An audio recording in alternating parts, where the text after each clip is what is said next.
Super smash மென் 2024-25 முதல் போட்டி northern பிரிவியூ Auckland Asus கடை நடக்க போது அதோட ஃபேண்டசி ப்ரிவியூ பார்க்க போகிறோம். நியூசிலாந்து டொமஸ்டிக் T20 சீரியஸு இது வந்து 2005-6 அந்த ரேஞ்சிலேயே ஸ்டார்ட் பண்ணிட்டாங்க. 18 சீசன் ஓவர் ஆகிருக்கு.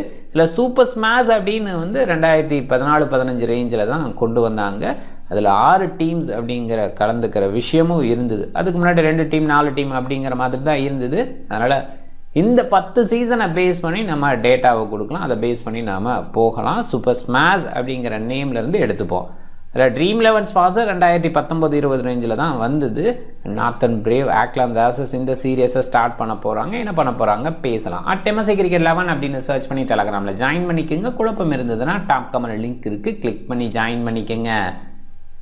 ரியல் 11 ஸ்மால் லீக்குக்கு பெஸ்ட்டாக இருக்குது. மினி லீக்ஸ் சூப்பராக கொடுக்குறாங்க. ஒப்பீனியன் பேஸில் உங்களோட ஒப்பீனியன் கொடுத்து அதில் ஏர்ன் பண்ண முடியும். கேம்ஸ் நிறைய இருக்குது. கேம்ஸில் இன்ட்ரெஸ்ட் இருக்கவங்களுக்கு இது நல்ல வாய்ப்பாக பார்க்கலாம். அங்கேயும் ஏர்ன் பண்ண முடியும். நீங்கள் ரியல் 11 இன்ஸ்டால் பண்ணலைன்னா டாப் கமெண்ட் லிங்க் இருக்குது, கிளிக் பண்ணி இன்ஸ்டால் பண்ணி என்னோட ரெஃபரல் கூட பயன்படுத்த மறக்காதீங்க. சேடன் பார்க் ஹாமில்டனில் தான் இந்த போட்டி. மழைக்கான வாய்ப்பு இருக்குது. விமன் கிரிக்கெட் நடந்திருக்கும். அதுக்கு அடுத்து இந்த போட்டி அப்படின்றத பார்க்குறோம். இந்த மழை காரணமாக கொஞ்சம் டிலே ஆகி ஸ்டார்ட் பண்ணலாம். இல்லை லைட் ரெயின் ஃபோக்காஸ்ட் அப்படின்ற இடத்துல முழுமையாக மேட்ச் நடந்தால் ஆச்சரியப்படுறதுக்கு இல்லை. நிறைய நேரங்களில் சேடன் பார்க் ஹாமில்டன் மழை காரணமாக தள்ளி இருக்குது, போயிருக்கு. மேட்ச் நோ ரிசல்ட்டுன்னு முடிஞ்சிருக்கு. அதையுமே மைண்ட் பண்ணிக்கணும். டிசம்பர் 26 10:25 AM நம்மளோட டைம், அவங்களோட டைம் 5:55 PM. 33 போட்டியில் 17 பேட் ஃபஸ்ட்டு, சேசிங்க்கு 11 போட்டி. இங்கே சேஸ் ப்ரிஃபர் பண்ணுவாங்க. ஒரு விமன் மேட்ச் நடந்து மென் மேட்ச் அப்படின்ற இடத்துல சில நேரங்களில் பேட் ஃபஸ்ட்டு ப்ரிஃபர் பண்ணலாம், அது அக்செப்டபிள். பட் மழை அப்படிங்கிற ஒரு விஷயனால சேஸ் பண்ண தான் ப்ரிஃபர் பண்ணுவாங்க. 5 நோ ரிசல்ட் இருந்திருக்கு பாருங்கள். 169 கண்டிப்பாக சூப்பர் நம்பர். 190 எபோவாக 10 டைம்ஸ் வந்திருக்கு 33 டைம்ஸில். அப்படிங்கும்போது கண்டிப்பாக நல்ல ஸ்கோர்ஸை கொடுக்கக்கூடிய ஒரு கிரவுண்டாக இருந்திருக்கு. இந்த மழைங்கிற விஷயம் ஏதாவது ஒரு விஷயத்தை மாற்றுதான்னு பார்க்கணும். நல்ல பேட்டிங் ட்ராக், பவுண்டரி டைமென்ஷன் சின்னதாக இருக்கும். அதெல்லாம் கொஞ்சம் மைண்ட் பண்ணிக்கோங்க. 150க்கு பிலோவாக 7 டைம்ஸ் மட்டுமே வந்திருக்கு. விக்கெட் பேஸில் யோசிக்கும் போது பேட் ஃபஸ்ட்டு பண்ணும்போது 6 விக்கெட் விழுந்திருக்கு ஆவரேஜாக, அண்ட் சேஸ் பண்ணும்போதும் 6 விக்கெட் ஆவரேஜாக விழுந்திருக்கு. ரீசன் ஸ்கோர்ஸு வின்னிங்கை பாருங்கள். 173, 228, 128 மிடில் ஒரு டவுன் ஸ்கோரு. எளிதாக ஜெயிச்சிருக்காங்க 132க்கு 2 அப்படின்ற மாதிரி. நார்த்தன் பிரேவ் நிறைய விளையாண்டுருக்காங்க பாருங்கள். 110க்கு 7 இது பார்க்கணும். அண்டு சில நோ ரிசல்ட் மேட்ச் இருந்திருக்கு. கடந்த 10 போட்டியிலே 3 நோ ரிசல்ட் இருந்திருக்கு. அதையும் மைண்ட் பண்ணிக்கோங்க. 200க்கு மேலே 2 ஸ்கோர் வந்திருக்கு. 190 எபோவ் ஒரு ஸ்கோர் வந்திருக்கு பாருங்கள். ஸோ ஓரளவு பார்க்கும்போது ஓரளவுக்கு டீசன்ட் ஸ்கோர்ஸ் கொடுக்கும் அப்படின்னு எதிர்பார்க்கலாம். பெல்டராக ஒரு நல்ல ஸ்டார்ட் அப்படின்ற மாதிரி இன்றைக்கி பாக்ஸிங் டேயில் இருக்கணும் எதிர்பார்க்குறேன். Northern brave 13 member squad. Josh Brown இங்கே நார்த்தன் டிஸ்ட்ரிக்ட்லேருந்து தான் போனார். இப்போ ஆஸ்திரேலியாவுக்கு விளையாண்டுட்டுருக்கார். ஸோ அதனால் அவரை விட்டுருவோம். அவர் அவைலபிள் கிடையாது. நான் ஜோஸ் ப்ரோன்னு ஃபஸ்ட்டு நேமை பார்த்தோன்னே நமக்கு ஒரு குழப்பம் வரும். அவர் ரெனகேட்ஸ்க்காக விளையாண்டுருக்காரு. ஜோஸா ப்ரௌன் அவர் தான் விளையாண்டுட்டுருக்காரு. அவர் ஒரு decent allrounder. Right arm pace, நல்ல பவுலிங் கொடுக்கக்கூடிய எபிலிட்டி இருக்குது. ரீசெண்டாக ஓகேவா விளையாண்டுட்டுருக்கார். ஜோ கார்ட்டர் அண்டு கிளார்க் 2 பேரும் ஓப்பன் பண்ணுவாங்க. ஜோ கார்ட்டர் பொறுத்த வரைக்கும் ரீசெண்டாக கேப்டன்சி கூட பண்ணியிருக்கார். டீசெண்டான பேட்டை இனிஷியல் மேட்சஸில் நல்லா பண்ணுவார். பவர் பிளே யூட்டிலைசர் அப்படின்னு பார்க்கலாம். கிளார்க்கும் அந்த மாதிரி ஒரு கைண்ட் ஆஃப் பேட்டர் தான். இன்னுமே ரொம்ப எதிர்பார்ப்பு கிளார்க் மேலே இருந்தது. பெருசாக எடுத்துகிட்டு போவார், நியூசிலாந்து கிரிக்கெட்டை தொடர்ந்து விளையாடுவார் அப்படிங்கிற எதிர்பார்ப்புலாம் இருந்தது. அந்த மாதிரி ஒரு ஸ்டார்ட் டொமஸ்டிக் கரியரில். பட் ரீசெண்டாக அந்த ஸ்டார்ட் கொடுக்குற அளவுக்கு கன்வர்ஷன் இருக்க மாட்டேங்குது. அதுதான் மைனஸு. ஆரம்ப காலத்தில் அந்த கன்வர்ஷன் பயங்கரமாக இருந்தது அப்படிங்கிறத மைண்ட் பண்ணிக்கோங்க. ஜி ட்ரெவல் இவரை பொறுத்த வரைக்கும் ஒரு இந்தியன் ஆர்ஜின் பிளேயர், கேப்டனாக இருக்கார். லெக் பிரேக் பவுல் பண்ண முடியும். பட் ரீசெண்டாக பவுல் பண்ணுறதுல அதை கொஞ்சம் மைண்ட் பண்ண வேண்டாம். டீசன்ட் ஹிட்டிங் எபிலிட்டி, ஒரு லெஃப்ட் ஹேண்ட் பேட்டர், ஸ்டெபிலிட்டி கொடுத்து விளையாடுவார். அதுதான் அவரோட ஸ்பெஷல். அதே தான் ராபர்ட் ஓடனலுக்கும் சொல்லணும். ஸ்டெபிலிட்டி கொடுத்து விளையாடக்கூடிய பிளேயர், நல்ல ஆல்ரவுண்டர்னு சொல்லலாம். நான் பவுலிங் பேஸில் ரீசெண்டாக கன்சிடர் பண்ணுறது இல்லை. பிரெட்ஹாம்ப்டன் இன்டர்நேஷ்னல் பிளேயர், நல்லா விளையாடுவார், குயிக்காக ஹிட் பண்ணுவார், ஃபினிஷிங் ரோலை பெட்டராக பண்ணுவார், அண்ட் எண்டு ஒரு ஸ்பெஷலிஸ்ட்டாகவும் இருப்பார். பொமரி விக்கெட் கீப்பர், ரீசெண்டாக ஓகேவான பேட்டிங் டிஸ்பிளே கொடுத்துட்ருக்காரு. Joshua Brown decent allrounder. ஆனால் பவுலிங் பேஸில் கன்சிடர் பண்ணுவாங்கன்னு நினைக்கிறேன். கிறிஸ்டியன் கிளார்க்கு, ஃப்ரெட்ரிக் வாக்கர் இவங்களுக்கு ஓவராக ஜோஸ்வா ப்ரௌனை பேட்டிங்கில் அனுப்புவாங்களா அதை மட்டும் பார்த்துக்கணும். ஆன் டைமில் பார்த்துக்கலாம். நெயில் வேக்னர் கூட நல்ல ஹிட்டிங் பேஸில் பார்த்துருக்கோம். International cricket விளையாண்டுருக்காரு. டெஸ்ட் கிரிக்கெட்டில் நிறைய பார்த்துருப்போம். அவரை கொஞ்சம் மைண்ட் பண்ணிக்கிங்க. ஃபிஷரை பொறுத்த வரைக்கும் எக்ஸ்பீரியன்ஸ் இங்கிலீஷ் கிரிக்கெட்டில் கவுண்டியில் நிறையா விளையாண்டு பார்த்துருக்கோம். இந்த ஃபார்மேட்லேயும் இங்கேயும் டீசெண்டாக விளையாண்டுட்டு இருக்கார். மைண்ட் பண்ணலாம். அண்ட் ஜோசுவா ப்ரௌன் பார்க்கலாம் இந்த இடத்துல இறக்குவாங்க. அவரை பொறுத்த வரைக்கும் ஓரளவுக்கு டேலண்டடாக பேசப்படுறாங்க ஆக்லாந்து ஆசஸ். சிமோன் கீனி இவரை வந்து வெளியில் வைக்கிறதுக்கான வாய்ப்பு இருக்குது. இந்த 11 இருக்குங்கிற எதிர்பார்ப்பு. மார்டின் கப்தில் எக்ஸ்பீரியன்ஸான பேட்டர், நியூசிலாந்துக்கு என்ன மாதிரி சக்ஸஸ் கொடுத்துருக்காரு நமக்கு தெரியும். சிதேஷ் தீக்ஷித் ரீசெண்டாக ஹாங்காங் சிக்ஸஸுக்கு டாப் ஆர்டரில் விளையாண்டாரு. செம்மையாக விளையாண்டார். சூப்பராக விளையாண்டார். அந்த 6 பிளேயர்ஸ் வச்சு விளையாடுறது. ஸோ அந்த இடத்துல சூப்பர் பேட்டிங் அண்ட் பவுலிங் பேஸில் லெஃப்ட் ஆர்ம் ஆர்த்தடாக்ஸ் இருக்குது. பாசிபிளாக அதை எதிர்பார்க்க வேண்டாம்னு நினைக்கிறேன். பட் பவுல் பண்ணால் ஆச்சரியப்படுறதுக்குலாம் இந்த சீசனில் எப்படி அவரை பயன்படுத்துகிறாங்கன்னு பார்க்கணும். டாப் ஆர்டரில் இருப்பார் அப்படிங்கிற எதிர்பார்ப்பு இருக்குது. சீன் சொல்லியா லீட் பண்ணுறாரு. அவர் ஓப்பன் பண்ண ஆச்சரியப்படுறதுக்குள்ள நிறைய டைம் ஓப்பன் பண்ணியிருக்காரு ஆக்லாந்து ஆசஸ்க்காக. பட் மோஸ்ட்லி மிடில் ஆர்டரை விரும்புவார்னு தான் எதிர்பார்க்கணும். ரீசெண்டாக மிடில் ஆர்டரில் தான் வராரு. அண்ட் தீக்ஷித்தோட பேட்டிங் எதிர்பார்ப்பை ஏற்படுத்துது. ஏன்னா பயங்கர ஹிட்டிங் சிக்ஸஸ் பார்த்தோம் அண்ட் சிக்ஸஸ் மேட்சஸில். And Mark Chapman left arm orthodox பவுலிங்கை ரீசெண்டாக எதிர்பார்க்கல. பட் இந்த மாதிரி ஃபார்மேட்டில் வீசினா ஆச்சரியப்படுறதுக்குல. பட் மோஸ்ட்லி வீச மாட்டாருங்கிற எதிர்பார்ப்பு தான். சாப்மனோட ஹிட்டிங் ரொம்ப சூப்பராக இருக்கும். Sean Solia right arm medium left arm batting decent hitting மட்டும் இல்லை, நல்ல பவுலிங் கொடுக்க முடியும். சில நேரங்கள் எண்டோரில் எடுத்து வீசினா ஆச்சரியப்படுறதுக்கு இல்லை. கேம் ஃப்ளெச்சர் ஃபினிஷிங் ரோல் ரொம்பவே சூப்பராக இருப்பார். ஆக்லாந்து ஆசஸ்க்கு சக்ஸஸ்ஃபுல் பேட்டராக மிடில் இருந்திருக்காரு. ஓடனல் இந்த இடத்துலையா இல்லை சீன் சொல்லிய இடத்துல வர போகிறாரா அதை பார்க்கணும். ஏன்னா வில்லியம் ஓடனல் கொஞ்சம் மேலே இருந்தால் பெட்டர் கிரிக்கெட் விளையாண்டு பார்த்துருக்கோம். பார்க்கலாம். ரீசெண்டாக டவுனில் தான் வராரு. Bevan Jacobs right arm medium batting பேஸில் ஒரு ஃபினிஷராக யோசிக்கலாம். பவுலிங் பேஸில் மோஸ்ட்லி கன்சிடர் பண்ணுறது இல்லை. ஒரு ஃபினிஷிங் ரோலில் இவருக்கு கொடுக்கணும்னு நினைக்கிறாங்க. McKenzie decent bowler. முதல் போட்டியிலே சூப்பர் ஸ்மாஷ் ரன் ரிடக்ஷன்லேயே ஒரு 3 விக்கெட் ஹால் எடுத்தார். ஆவரேஜாக ஓரளவுக்கு டீசன்ட் பவுலர்னு சொல்லலாம். தண்ட்ரு ஃபன்ஸு experience bowler, wicket taking bowler, slow ball variation அப்படிங்கிறது இவரோட ஸ்பெஷலாக பார்க்கலாம். நியூ பால்லையும் டீசெண்டாக பவுல் பண்ணக்கூடிய எபிலிட்டி இருக்குது. Ben Lister super bowler, left arm fast, international கிரிக்கெட்டில் இருந்திருக்கார். பட் லென்த்து வந்து வேரி ஆகும்.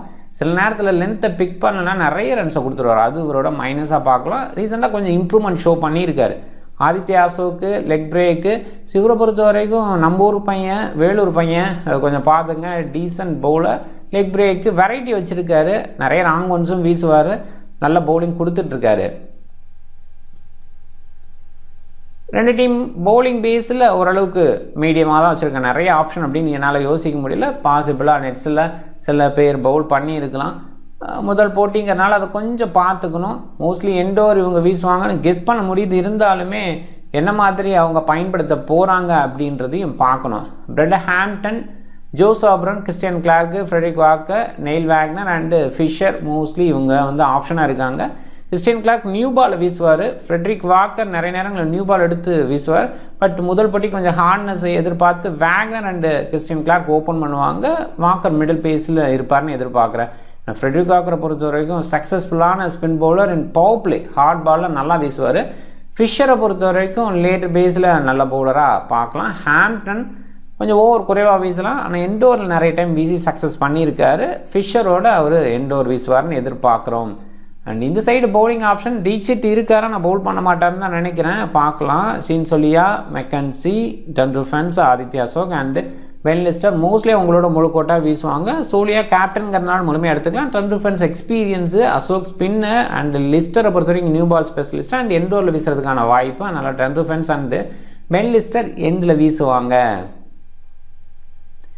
நார்த்தன் பிரேவ் டாமினேட் பண்ணியிருக்காங்க ஆக்லாந்து ஆசஸ்க்கு எகென்ஸ்டாக. ரீசெண்டாக பார்க்கும்போது ரொம்பவே சூப்பராக இருந்திருக்காங்க against Auckland Aces. Northern Brave bat first பண்ணும்போதுங்கிறத விட சேஸ் பண்ணும்போது ரொம்ப சக்ஸஸ்ஃபுல்லாக இருந்திருக்காங்க against Asus. And northern brave ரீசெண்டாக அவ்வளோ பெரிய சக்ஸஸ் கொடுக்கல. கடந்த 5 போட்டியில் ஒரு நோ ரிசல்ட்னாலும் ஒரே ஒரு போட்டியில் தான் அவங்க ஜெயிச்சிருக்காங்க. ஆக்லாந்து ஆசஸ் கொஞ்சம் பெட்டராக இருந்திருக்காங்க. ஒரு நோ ரிசல்ட் ஒரே ஒரு போட்டியில் தான் தோற்றுருக்காங்க. And Northern Brave Auckland Aces இந்த 2 டீமுக்கு இடையில பார்க்கும்போது கடந்த 2 போட்டியில் ஆக்லாந்து ஆசஸ் டாமினேட் பண்ணியிருக்காங்க. அதுக்கு முன்னாடி பார்க்கும்போது ஒரு போட்டி தான். ஸோ மற்றபடி நார்த்தன் பிரேவ் டாமினேட் பண்ணியிருக்காங்க. இன்றைக்கி எப்படி இருக்க போகுது 2 டீமே கொஞ்சம் கம்பேர் பண்ணி யோசிக்கிற மாதிரி யோசித்தோன்னா இந்த சைடு டாப் ஆர்டர் ஓரளவுக்கு ஸ்டெபிலிட்டி இருக்கிற பிளேயர்ஸு. ஸோ இந்த சைடும் பார்க்கும்போது கப்தில் அந்தளவுக்கு கிரேட்டாக இப்போ இல்லை, விளையாடுறாரு, எக்ஸ்பீரியன்ஸ் இருக்குது, பட் அந்த ஏஜ் ஃபேக்டர்னால பெருசாக இல்லை. ஒரு பாயிண்டில் இந்த 4 பிளேயர் மிடில் ஸ்டெபிலிட்டி கொடுக்குறாங்க. இங்கே பேக்கெண்டில் கொஞ்சம் டவுன் இருக்கிற ஒரு ஃபீல் இருக்குது. ஆக்சுவலாக அந்த ஆசஸ் வின் பண்ணுறதுக்கான பாசிபிலிட்டி அதிகமாக பார்க்குறேன். பவுலிங் பேஸில் ஓரளவுக்கு ஈக்குவலாக தான் நான் சொல்லுவேன். ஏன்னா வேக்னரு எக்ஸ்பீரியன்ஸு, லிஸ்டர் இந்த side experience, Frederick Walker, Aditya Ashok, Fisher, Jack McKenzie, Christian Clarke, Solia, இப்படி வந்து ஓரளவுக்கு கம்பேர் பண்ணி ஈக்குவலாக தான் பார்க்கப்படுது. பட் பேட்டிங் பேஸில் கொஞ்சம் எட்ஜ் ஆக்லாந்து ஆசஸ்க்கு இருக்கிற ஃபீலு. அண்ட் ஜேக்கப்ஸை பொறுத்த வரைக்கும் எண்டில் ஃபினிஷிங்கில் நல்லா பண்ணுவார். மெக்கன்சியோட அந்த பேட்டிங்குமே டீசெண்டாக இருக்கும். ஸோ அந்த பேஸில் யோசிக்கும்போது ஆக்லாந்து ஆசஸ் பெட்டராக வின் பண்ணலாம். அதில் சேஸ் பண்ணுற டீம் வின் பண்ணுறதுக்கான வாய்ப்பு. அதுக்கெல்லாமே மழை விடணும். மழை காரணமாக இது கொஞ்சம் மாறவும் செய்யலாம், மைண்ட் பண்ணிக்கோங்க. இப்போதைக்கு டீம் ஸ்ட்ரென்த் பேஸில் ஆக்லாந்து ஆசஸ் பெட்டராக இருக்காங்க அப்படின்னு சொல்கிறேன்.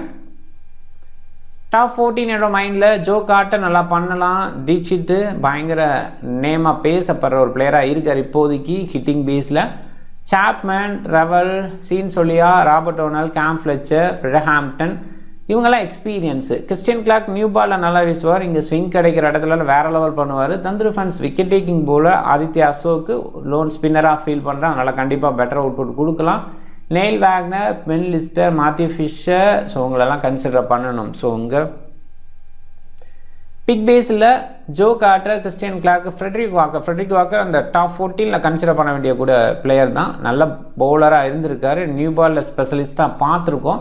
பட் இங்கே வந்து நியூ பாலில் ஹார்ட் பால் எடுத்துகிட்டு பேஸர் தான் வீசுவாங்க, ஸ்விங் பவுல் பண்ணுவாங்கன்ற எதிர்பார்ப்பு இருக்குது. பட் டீசன்ட் பவுலிங் கொடுக்க முடியும். அவரை பொறுத்த வரைக்கும் நல்ல பவுலிங் அவுட்புட் விக்கெட் டேக்கிங் பேஸில் பெஸ்ட்டாக இருந்திருக்கு. ஆதித்யா அசோக் இவங்களெல்லாம் கொஞ்சம் கன்சிடர் பண்ணுங்கள் உங்களோட ஜிஎல் டீமில். கப்தில், சீன் சொலியா அண்ட் பிரட்ஹாம்ப்டன் அதிகமாக கேப்டனாக ட்ரை பண்ணியிருக்காங்க. நிறைய கேப்டன்சி அப்படின்ற வகையில் ஸ்ப்ரெட் ஆகிருக்கு. சான்னரு சில பிளேயர்ஸ் மேலே ஸ்ப்ரெட் ஆகிருக்கு. அவங்கெல்லாம் டீமில் இல்லை, அதெல்லாம் கொஞ்சம் மைண்ட் பண்ணிக்கோங்க. சவுத்தி மேலே நிறைய பேர் பண்ணியிருக்காங்க. ஸோ அவரெல்லாம் இந்த மேட்சை பொறுத்த வரைக்கும் இல்லை. மேக்ஸ் சாப்மன், ஃப்ளெச்சர், நெயில் வேக்னரை கன்சிடர் பண்ணுங்கள் கேப்டன் கேப்டன் ரேஞ்சுக்கு. முதல் போட்டி எக்ஸ்பீரியன்ஸ் பவுலரான வேக்னரை கேப்டனை ட்ரை பண்ணலாம் அப்படிங்கிற அந்த ஆங்கிளில் போயிருக்கேன். ரிஸ்க்கான ஒரு விஷயம் தான். Fletcher middle order batter and wicket keeper option, நல்ல ஹார்ட் ஹிட்டிங், நிறைய நேரங்களில் கேம் எடுத்துகிட்டு போயிருக்கார் அந்த டீமுக்காக. சாப்மன் அந்த ஒரு விஷயத்தை ரொம்ப ஈஸியாக பண்ண முடியும். இந்த ஃபார்மேட்டில் பெஸ்ட்டாகவும் இருந்திருக்காரு. பட் ரீசெண்டாக இன்டர்நேஷ்னல் டொமஸ்டிக்னு பார்க்கும்போது டவுன் ஆகிருக்காரு. ஸோ அதனால் இவங்களை எடுக்கிறது ரிஸ்க்கான ஒரு விஷயம் தான். ஆனால் முயற்சி பண்ணலாம். டீம் பாருங்கள், சொலியா கேப்டன் அண்ட் பிரட்ஹாம்ப்டன் வைஸ் கேப்டன், 2 பேருமே எண்டோர் வீசுறதுக்கான வாய்ப்போடு இருக்காங்க. மிடில் ஆர்டர் பேட்டர்ஸு இனிஷியலாக ஸ்விங் கிடச்சா கூட மிடில் பெட்டராக விளையாடலாம். அதே நேரத்தில் எனி டைம் ப்ரொமோஷன் அப்படிங்கிற ஒரு விஷயம் இவங்க எடுத்துக்கலாம். ஸோ அந்த வகையில் பெஸ்ட்டு நான் பார்க்குறேன். ஜி ட்ராவல், ராபர்ட் ஓனல், ஜோ கார்ட்டர் இவங்கெல்லாம் நல்லா பண்ணிகிட்டு இருக்காங்க. Chapman decent hitting ability. ஃப்ளெச்சரை பொறுத்த வரைக்கும் பெஸ்ட்டுன்னே சொல்லலாம். தந்துரு ஃபன்ஸ், பென் லிஸ்டர், ஆதித்யா அசோக்கு. இந்த ஆதித்யா அசோக் பிளேஸில் ஒரு பேசர் எடுத்துக்கலாம். எந்த டீம் ஃபஸ்ட் பவுல் பண்ணுதோ அந்த டீமோட பவுலர்ஸை கொஞ்சம் கவர் பண்ணி போங்க. ஏன்னா மழை பெய்கிற ஒரு வாய்ப்பு இருக்குது அப்படின்றதுனால அந்த ஒரு விஷயம் கொஞ்சம் பெட்டரான ரிசல்ட்டை ஏற்படுத்தி கொடுக்கலாம். அதையுமே ஓவராலாக மைண்ட் பண்ணிக்கோங்க. நீங்கள் டிஃப்ரெண்ட் டீமை ட்ரை பண்ணுங்கள். இந்த வீடியோ பிடிச்சிருந்தா லைக் பண்ணுங்கள், உங்கள் ஃப்ரெண்ட்ஸுங்களுக்கு ஷேர் பண்ணுங்கள். சேனலை சப்ஸ்கிரைப் பண்ண மறக்காதீங்க. மிக்க நன்றி.